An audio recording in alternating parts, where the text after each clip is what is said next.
My stepmother kicked me out of the house and took the money from my inheritance to give to my stepsister. And now that they're on the streets, they're asking for my help. When my dad got married to my father, she always wanted girls, and, of course, I was not a girl.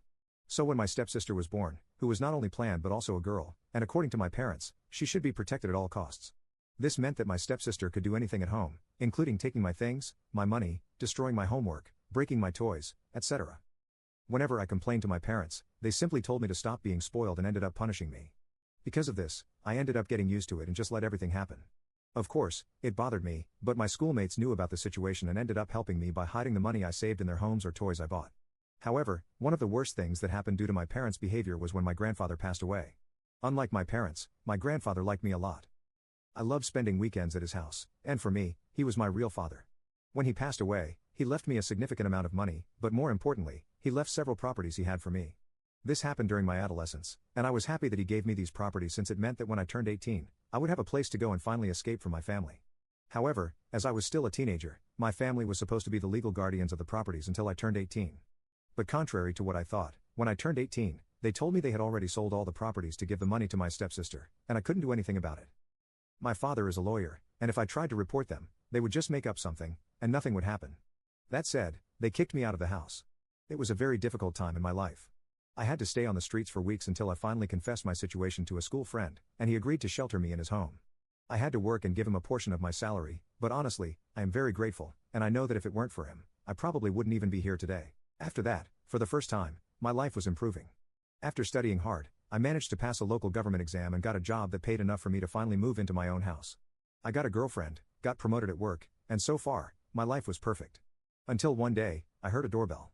My girlfriend was out of the state for work, so I didn't know who could be visiting me, and to my surprise, when I opened the door, it was my family.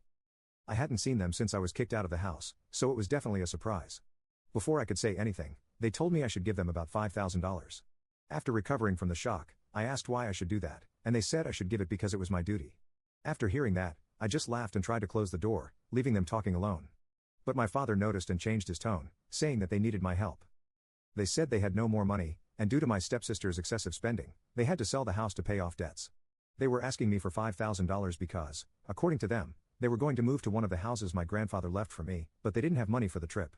I told them that these houses were rightfully mine, and I would never help them, and they should leave immediately from in front of my house before I called the police. After a lot of discussion and after I took out my phone and typed the police number in front of them, they left. However, what they don't know is that now that I know my houses were never sold and it was just their lie, I will sue them and take everything back. I know they probably still have all the houses, so I will take all of them. They will surely be angry when they find out that I will sue them, but I simply don't care, and I don't mind if they end up on the streets. My lawyer will serve the lawsuit notice tomorrow, and when they find out, I will update everyone. Update. Basically, they kept calling me repeatedly on that day, urging me to pay the $5,000 and stop being a horrible son. My father even came back to my house to argue with me again on the same day and try to convince me to give them the money. I threw in his face that he had never done anything for me, and I honestly couldn't believe he really thought I would do something for him.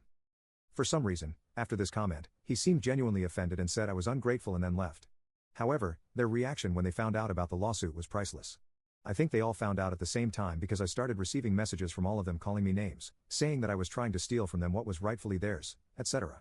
I told them, first of all, that all the properties there were mine, and I was just taking them back. My father, once again, said that as a lawyer, he would not let things end like and that they would sue me as well and take my current house. I just laughed and let him keep talking. But of course, I took screenshots of the entire conversation. On the day of the trial, they all pretended to be innocent, saying they didn't know what they had done wrong for me, their own son, to be suing them. They even managed to convince other members of my family who didn't know what had happened to think I was a horrible person with no empathy for anyone. This continued for a while until the judge stopped them, and my lawyer began presenting my case. After he started, honestly, I think my father realized instantly that he had no chance. Besides openly admitting in our conversations that he illegally took the properties, he also admitted that he was going to use his privilege as a lawyer to falsely sue me to take my house. In the end, not only were they ordered to return my house, but they were also ordered to pay me compensation of about 25% of the value of all the houses for the time I unjustly spent without them.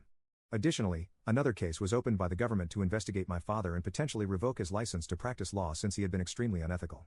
My relatives, upon realizing I was right, apologized and came to my side, so essentially, my parents have no one left stepsister. I know many will say that I was wrong to do all this, but honestly, I don't care. You can now check if there's a part 2 by pressing share and more.